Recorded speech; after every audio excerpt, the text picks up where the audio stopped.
Բարի երեկո սիրելի հեռուստադիտողներ, Երկիր մեդիայի եթերում երկրի հարցահաղորդաշարն է, այսօր մենք հյուրընկալել ենք ՀԱԵԿՎ միավորման համակարգող Ավետիք Չալաբյանին, բարի ձեզ պարոն Չալաբյան։ ՀԱԵԿՎ միավորումը այս ընտրություններին որպես դիտորդ կամ դիտորդական առաքելություն իրականացնող միավոր հանդես չեկավ ու շատերը ձեզանից երևի ավելի շատ այդպիսի ակնկալիք կամ սպասելիք ունեին, քան թե որևէ քաղաքական ուժին հարելը կամ սատարելը, ինչով եք դա բացատրում։ Գիտեք, ՀԱԵԿ-ի առաքելությունը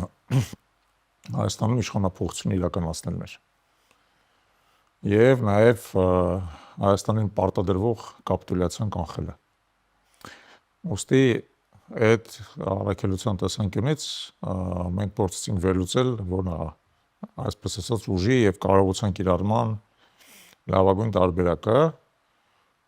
եթե դուք հիշում եք, անցած տարվա ընթացքում մենք իսկապես երկու անգամ դիտորդական առաքելություն ենք իրականացրել թիմ ընտրություններում, մի անգամ Գյումրին եւ Փարաքարը, մյուս անգամ Վաղաշապատի ընտրություններում, եւ դա մեր համար ավելի շատ փորձի ձեռքբերման միջոց էր։ Այս ընտրություններին մենք գիտակից որոշում ընդունեցինք, որ դիտորդական առաքելությունը այլևս չի լուծելու այն խնդիրները, որոնք մենք մեր առաջ դրել ենք, եւ մենք մեր ամբողջ կազմակերպչական ռեսուրսը, քարոզչական ռեսուրսը, որը մեր դեպքում բավական լուրջ էր, ծրագրային ռեսուրսը պետք է օգտագործենք գործող վարչախմբի դեմ պայքարում։ Դիտորդական առաքելությունը ի վերջո սահմանափակ խնդիր է լուծում, նա լուծում է ընտրության օրը ընտրական գործընթացը վերահսկելու խնդիր, իսկ մենք հիմա լուծեցինք շատ ավելի մեծ խնդիր, մենք մեր քարոզչական ռեսուրսները ըստ էության համադրեցինք, միավորեցինք ուժեղ Հայաստանի, որ անդիմության առաջատար մեր փաստացի եւ դա ընտրությունները եւս ապացուցեցին նրանց ռեսուրսների հետ մեր ծրագրային բավական մեծ քանակությամբ մշակումներ իսպազ դրեցինք նաեւ ուժեղ Հայաստանի աշխատանքին եւ մշակումների մի մասի վերջո, այո, այդպես ինտեգրվեց իրենց ծրագրի մեջ, որը շատ դրական էր։ Իսկ ընտրությունների վերահսկողության մեր ռեսուրսները մենք եւս դրեցինք ուժեղ Հայաստանի տրամադրության տակ, ՀԱԵԿՎ-ի 220-ից ավել անդամներ ընտրությունների օրը եղել են ուժեղ Հայաստանի վստահված անձիկ եւ իդեպ տարբեր, այսպես ասած, արձագանքներով յուրաքանչյուր իր տեղում բավական մեծ ծավալի աշխատանք է կատարել, որպեսզի ընտրությունների գոնե քվեարկության գործընթացը չուղեկցվեր այնպիսի աղաղակող խախտումներով, ինչպես դա կարող է լինել։ Իդեպ ասեմ, որ նաև քվեարկությունից հետո հաջորդ շաբաթվա ընթացքում մենք նաև ներկա ենք վերահաշվարկներ, ես ինքս անձամբ վերահաշվարկներին ներկա լինում, որովհետեւ մենք վերահաշվարկների միջոցով էլ կարողանանք ճշգրտենք քվեարկության արդյունքները, իդեպ գիտեք, որ վերահաշվարկների արդյունքում մոտ 1000 ձայն վերաբաշխվել է եւ ավելի իրական վերաբաշխվել է։ Ուստի այդ ամբողջ գործընթացը շատ ավելի ծավալուն էր, շատ ավելի ընդգրկուն էր եւ շատ ավելի մեծ փորձառություն էր մեր համար, քան ստե զուտ դիտորդական աշխատանքը եւ դրանով է բացատրվում հիմնականում։ Ընտրությունները եղան, քվեարկությունը եղավ, քվեարկության արդյունքները հայտարարվեցին եւ դուք նաեւ հիմա ճիշտ հուշեցիք, հիշեցրիք, որ ակտիվ մասնակցություն եք նաեւ վերահաշվարկի։ Այնուամենայնիվ ձեր գնահատականը այս ընտրությունների արդյունքներին այն, որ մենք տեսանք, լսեցինք ինչ որ դրվագային եւ այլն լրատվությամբ եւ այլն, դա մի բան էր։ Հիմա առիթն եկել է ու խնդրում եմ ձեզ ասել ձեր անձնական վերաբերմունքը դրան։ Մեր գնահատականը նախ մենք հնչեցրել ենք տարածության արդեն հունիսի 9-ին ՀԱԵԿՎ-ն հանդես եկել հայտարարությամբ։ Մենք համարում ենք այս ընտրությունները ոչ լեգիտիմ, այսինքն նրա արդյունքները ոչ լեգիտիմ են։ Նրանք առավել եւս դառնան ոչ լեգիտիմ հայտարարած որոշումից հետո, որը նա ընդունեց հունիսի 14-ին, որում պարզապես ծիծաղելի պատճառաբանություններով դրանց դեռ կանդրադառնա։ Այո, հրաժարվեց անդրադառնալ 3 տեղամասերում ընտրական տեղամասերում ընտրությունների արդյունքները անվավեր ճանաչելու խնդրին։ Պարզապես հրաժարվեց անդրադառնալ, երբ որ օրենքով պարտավոր էր անդրադառնալ եւ լուծում տալ, այո, դրանք անդրադառնանք, բայց նույնիսկ մինչեւ այդ մենք համարում ենք, որ ընտրությունները անցել են աղաղակող խախտումներով, աղաղակով պարզապես, եւ նրանց արդյունքները չեն կարող արժանավատել լինել։ Մի քանի պարզ փաստերի մասին ցույց ասեմ։ Նախ եւ առաջ ակնհայտ էր ընտրությունների ընթացքում, քարոզարշավի ընթացքում գործող վարչախմբի կողմից ատելության խոսքի ծայրահեղ ձևերով կիրառումը։ Ընդդեմ ծայրահեղ ձևով կիրառումը եւ մրցակիցների նկատմամբ կզասնեմ, կսատկացնեմ, կոչնչացնեմ եւ այլն, բայց նաև շարքային քաղաքացիների նկատմամբ, որոնք իրենց այսպես ասած պրոթուրքական պրոադրբեջանական օրակարգ չեն կիսում։ Այն ինչ որ իրանք անվանում են խաղաղություն, մենք անվանում ենք կապիտուլյացիա, մեր համար այդ ամեն ինչ խաղաղություն չկա։ Եթե մենք մեր բոլոր իրավունքները հանձնում ենք Ադրբեջանին, բոլոր օրինական իրավունքները, դա կապիտուլյացիա է, ոչ թե խաղաղություն։ Եվ այդ պրոադրբեջանական օրակարգ չկիսող քաղաքացիները եւս ենթարկվում էին ծայրահեղ ատելության խոսքի վարչախմբի ղեկավարի եւ նրա արբանյակների կողմից, դա մեկ։ Երկրորդը, մենք տեսել ենք ինչպես է մարզերում պարզապես ծարսափի մթնոլորտ ստեղծվում։ Մենք տեսել ենք ինչպես են օրինակ մարդկանց պարտադրել հանրահավաքների գնալ։ Տեսել ենք դա, փաստերը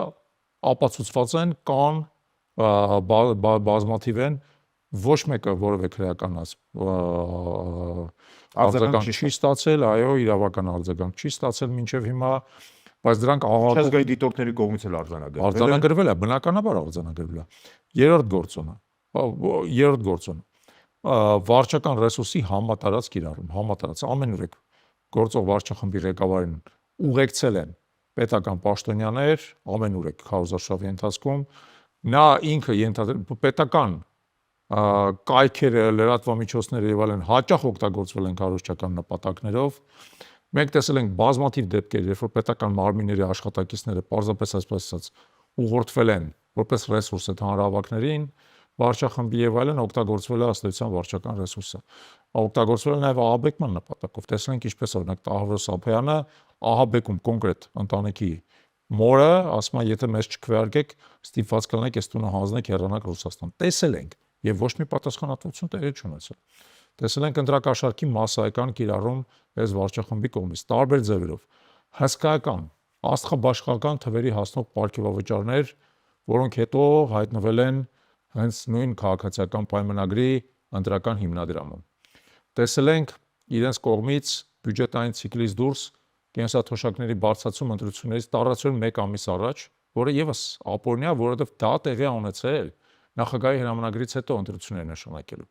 Հսկայական ընտրակաշառք 500,000 քաղաքացիների, հսկայական ծավալի ընտրակաշառք։ Տեսել ենք ինչպես է նա վարորդների խոստանում իրենց վկայականները վերականգնել ըստ էության ապօրինի ընթացակարգով։ Արդեն քարոզարշավի ժամանակ, երբ որ նա ընդհանրապես իր պաշտոնական լիազորությունները չարաշահելու որևէ իրավունք չունի, հա։ Այս ամեն ինչը այտենց իրար հետ վերադրվելով ստեղծել է մի իրավիճակ, երբ որ տարբեր գնահատականներով առնվազն 100-ից 150,000 մեր քաղաքացիներ, առնվազն, եթե ոչ ավել, ստիպված են եղել քվեարկել գործող վարչախմբի օգտին, ստիպված են եղել վախի պատճառով, հա,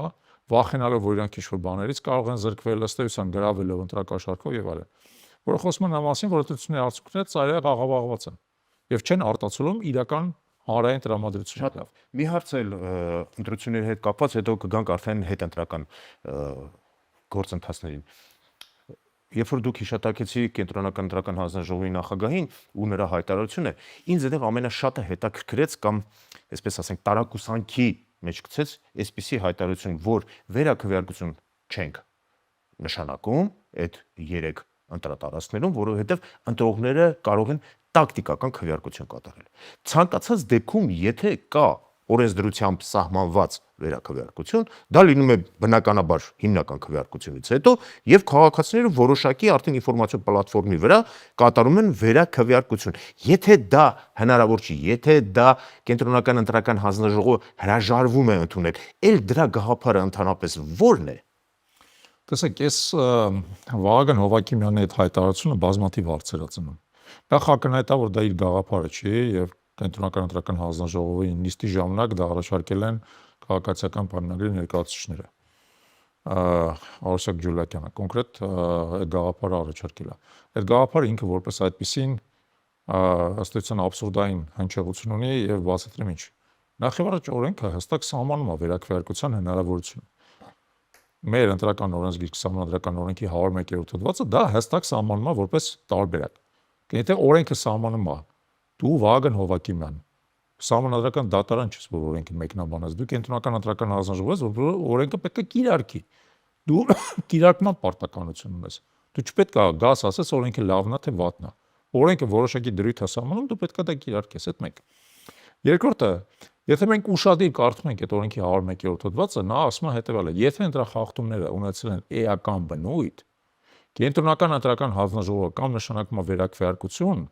տվյալ տեղամասերում, որտեղ անվավեր է ճանաչված, կամ ընդհանուր վերաքվեարկություն է իրականացնում։ Ուրիշ տարբերակ չկա տարբերակ ոչ մի բան չանելու։ Իդեպ դա այն դեպքում, երբ որ կենտրոնական ընտրական հանձնաժողովի ինքը իրավունք չունի չեղարկելու տեղամասերում քվեարկության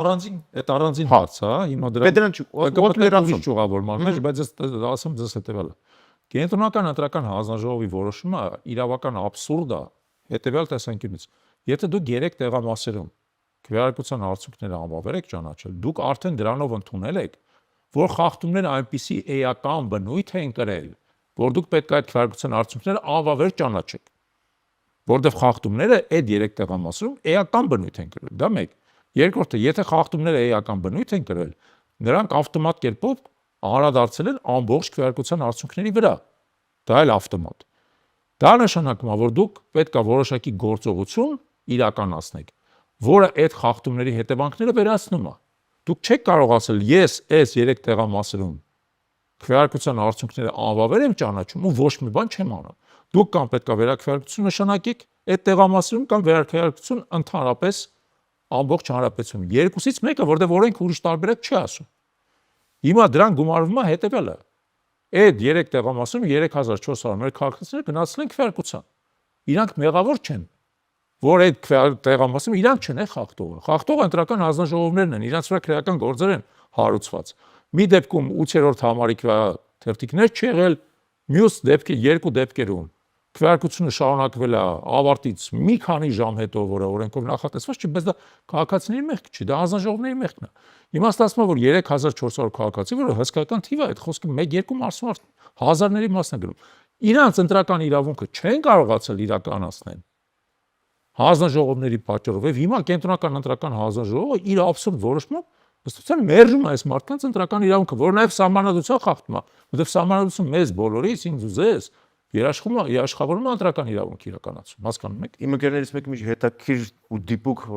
այսպես ասենք, նկարագրեց ու անուն տվեց դրան, էլ ասում է, ընտրողների գրպանը պլան գցեցին։ Հա, աբսուրդ է դա։ Տեսեք, հիմա արդեն գանք հետընտրականին։ Այդ ամեն ինչը հիմա որ իրավական գործընթացով ընդդիմությունը շարունակում է, դատարաններ, սահմանադրական դատարան, դե կենտրոնական ընտրական հանձնաժողով եւ այլն, այս ամեն ինչի հասցեատերը ով է։ Առաջ մենք Բրյուսելին ու Ստրասբուրգին էինք ապավինում։ Հիմա այդ Բրյուսելն ու Ստրասբուրգը կարծես, այսպես ասենք, այնպեսի դիրքորոշում են բռնել, որ իրենց համար ամեն ինչ օքեյ է։ Աշխարհում դեմոկրատիայի ուրիշ կենտրոններ, աշխարհում դեմոկրատիայի համար պայքարող ուրիշ հասարակություններ, քաղաքակրթություններ չկան, որ եկեք sense անենք, մենք եկեք դատավորներ մեր երկրից դուրս չփնտրենք։ Բայց մեր դատավորը առաջին հերթին մեր ժողովուրդն է։ Մեր ժողովրդի մոտ մենք այս քանի օրը մի քանի հատ հարցում ենք անցկացրել, բլից արեք հարցումներ ենք անցկացրել։ Տարբեր նայած ինչ հարթակների վրա դա տեղի ունենում, բայց պատասխանողների 65-ից 90%-ը համարում են, որ ընտրությունները կեղծված են։ 65-ից 90%-ը մեր հասարակության տարբեր շերտերի համարում են, որ ընտրությունները կեղծված են։ Եվ դա ֆունդամենտալ խնդիր է։ Մեր հասարակությունը 2018 թվականից ի վեր այնուամենայնիվ ապրում էր այն գիտակցությամբ,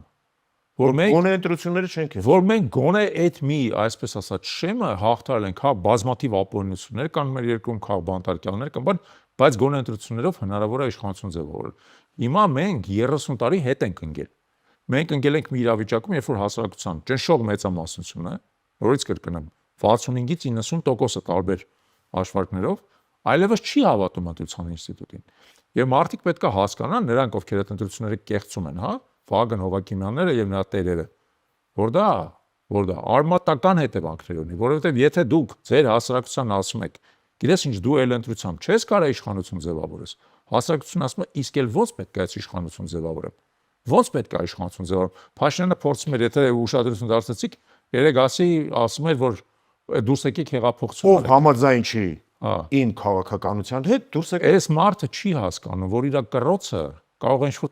տեղ հասցնել, չի հասկանում ուղղակի, որտեվ ի վերջո իրան ժամանակին բումերանգը վերադառնալու է։ Բումերանգը վերադառնալու է, ինքը մինչև վերջ չի հասկանում, լուրջ եմ ասում, ինչ է ասում։ Իրան թվում է, որ հիմա հասարակությունը ընկճված է եւ փողոց դուրս չի գա։ Բայց այդ իր այսպես ասած հրավերը մարտիկ կարող անցնեն այսօր, իսկ կարող անցնեն 3 ամիս հետո սեպտեմբեր ամսին։ Այդ ամեն ինչը հասկանալի է, բայց թույլ տվեք չհամաձայնել, որ ինքը չի հասկանում։ Հիմա Սենց ասենք, մինչև վերջ չի հասկանում։ լավ, Ինքը նույնպես եմ ասում, հիմա փորձում է մարդկանց սադրել, իր նպատակը հիմա սադրանք իրականացնելը, բայց մարդիկ կարող է հիմա համբերատար սպասեն, ու նույնպես եմ ասում, իր հրավերից օգտվեն 3 ամիս հետո կամ 9 ամիս հետո։ որի համար տրիգերը բոլորովին այլ բան կարող է լինել։ Կարող է լինի, երբ որ գա օրինակ Տիգրանաշենը հանձնելու Փաշինյանը, որ հերթական իր պարտավորություններից մեկն է։ Ոնց որ ժամանակին Տավուշի գյուղերի հանձնումը բերեց տրիգերը, հիմա էլ կարա բերի տրիգերը։ Կամ էլ օրինակ ասենք Ծիրանը երբ որ մնա արմաշում ու նեխի։ Լավ, Սամվել Կարապետյանն այսօր հայտարարեց, որ ընդդիմադիր ուժերի համախմբման գործընթաց է սկսում։ Այդ գործընթացը ինչ չափեր, ձևեր, բովանդակություն կարող է ունենալ։ Անկեղծ ասած, առայժմ մեզ դժվար է պատասխանել, որովհետեւ մենք ըստ էության նախընտրական համախմբման մեջ ենք արդեն եղել, Սամվել Կարապետյանի գլխավորած ուժի մեջ, մենք այն հազվագյուտ կառույցներից մեկն ենք եղել, որ ինքներս որևէ իշխանական ակնկալիք չունենալով, ցուցակների մեջ չընդգրկվելով, падգամավորական, այսպես ասած, մանդատների չհավաքնելով մասնակցել ենք ըստ էության ամբողջ ընտրաշավին, ինչպես Չնայած մի փոքր փորձ արեցիք ինչ հրատրությունները։ Հա, ես Լավ, եկեք դա թողենք։ կարծում եմ, որ այդ փորձն էր մեր համար օգտակար, բայց մենք ի վերջո գնացինք անսովոր տարբերակով, ասիմետրիկ տարբերակով, երբ որ մասնակցեցինք ընտրաշավին, ընդ որում լիարժեք մեր ամբողջ ուժով մասնակցեցինք այդ ընտրաշավին, եւ արդյունավետ ինչպես նաեւ արդյունքներից է երևում, բայց ինքներս չունենք իշխանական ակնկալիք։ Հիմա ես կարծում եմ, որ անդիմության առաջատար ուժը պետք է հստակեցնի ինչ ձևաչափ է ինքը պատկերացնում, ինչ առաջարկ անում, ես այդեմ խոսենք, եթե անկեղծ ասած ձեր մոտ գալուց տարածորեն կես ժամ առաջ եմ այդ հարցազրույցից որոշակի հատվածներ նայել, ինքը գաղափարը, իմ կարծիքով հեռանկարային գաղափարը եւ ճիշտ գաղափարը մենք մեր ներսում ենք քննարկել, որ դա շահեկան է։ Անդիմության ոչ թե միավորում է, այլ ինչպես ինքը ասաց, որոշակի կոալիցիայի ձևավորում է, եւ դա շահեկան գաղափար է, այսինքն կազմակերպությունները յուրաքանչյուրը մնում են իրանց սուբյեկտայնությունը պահպանվում, բայց իրանք համագործակցություն ունեն։ Մենք արդեն ցույց ենք տվել, որ մենք համագործակցող ենք։ Այս դեպքում էլ ես կարծում եմ, որ եթե խելամիտ տարբերակ առաջարկվի, մենք կգնանք համագործակցություն։ Մինչև Սամվել Կարապետյանի հայտարարությունը ընդդիմադիր մյուս ուժերի ղեկավարներ կամ կոլեկտիվ, այսպես ասենք, հա, հայտարարություններ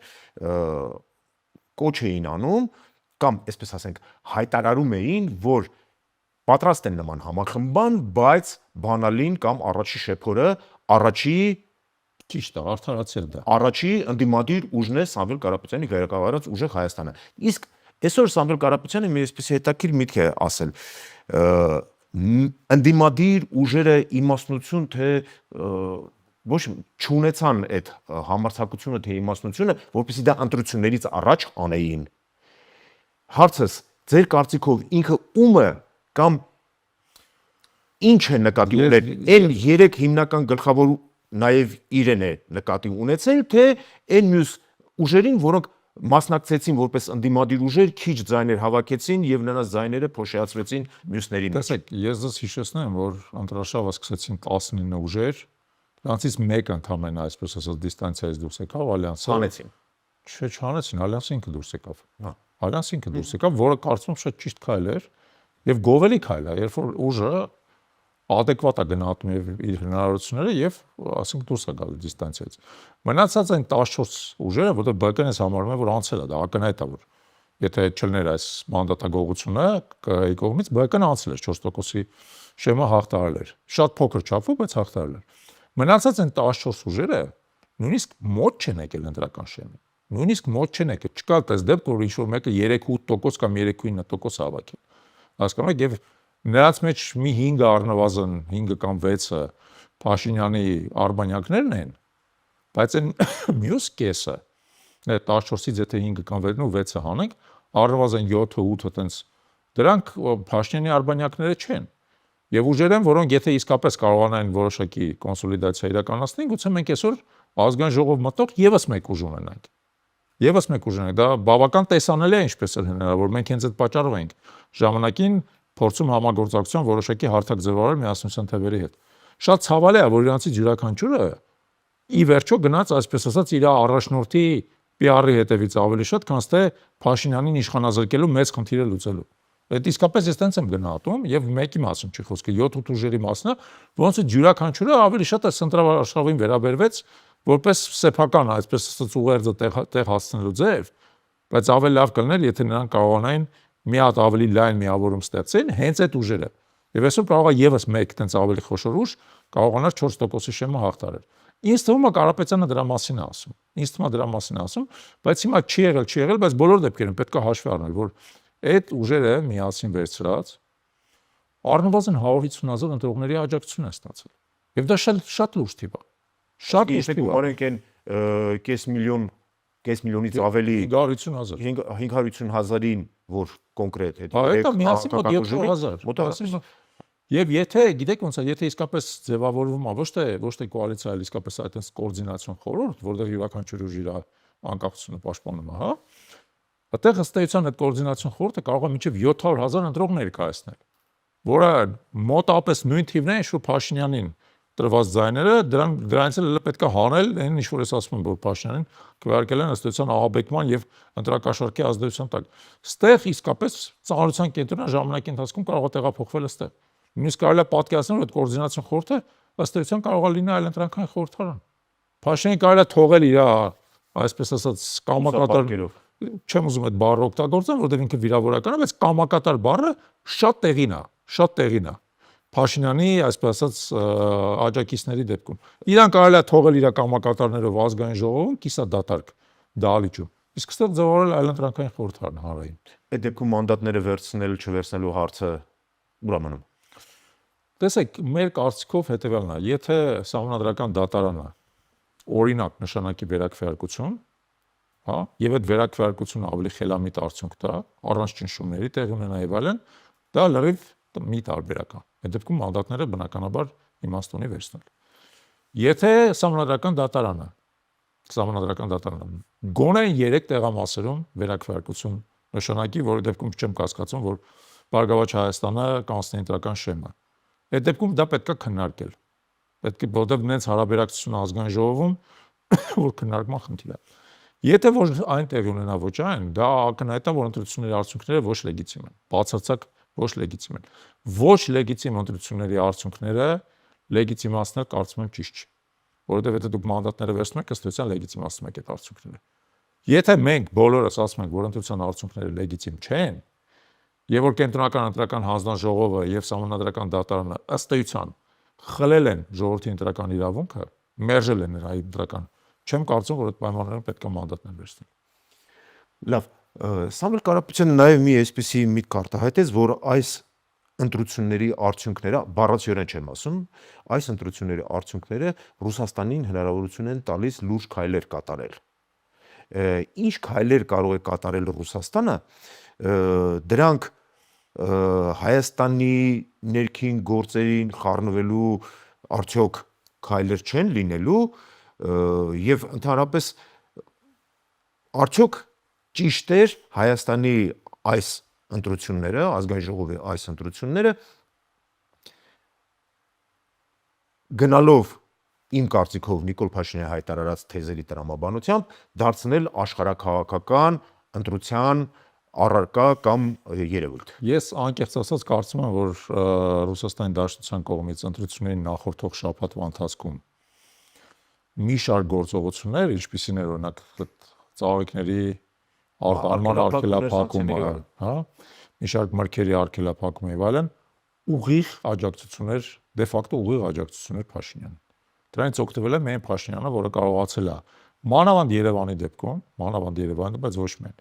նորից հակառուսական տրամադրություններ գեներացնել եւ դրա միջոցով կոնսոլիդացնել իր ընտրազանգվածը։ Ես մենակ տենց եմ գնահատում, որովհետեւ մենք պարադոքսալ արդյունք ենք տեսել, որ Երևանի ամենաանդիմադիր վարչական շրջաններում, ինչպիսին օրինակ Արաբկիրը կամ Երևանի կենտրոնը, Փաշինյանը ավելի շատ ձայն է հավաքել, քան 21 թվականի ընտրությունները, որ բացարձակ անտրամաբանական է, որովհետեւ մնացած երկրում ավելի քիչ է հավաքել։ Քարոզարշավի ընթացքում էլ է դա երևում։ Մնացած երկրում ավելի քիչ է հավաքել։ Բազմաթիվ քաղաքներ կան, որտեղ Փաշինյանը ընտրությունները պարտվել է։ Կապանում, Էջմիածնում, Գորիսում, Ալավերդում, Վանաձորում եւ այլն ընտրությունները պարտվել է։ Բայց արի ուտես, որ իհարկե կենտրոնում եւ Արաբկիրում էլ է պարտվել, բայց ինքը մի քանի տոկոսային կետ ավելի շատ է հավաքել, քան 21 թվականին, որը անտրամաբանական է թվում, եթե չմտածես, որ այնուամենայնիվ դա պայմանավորված է նրանով, որ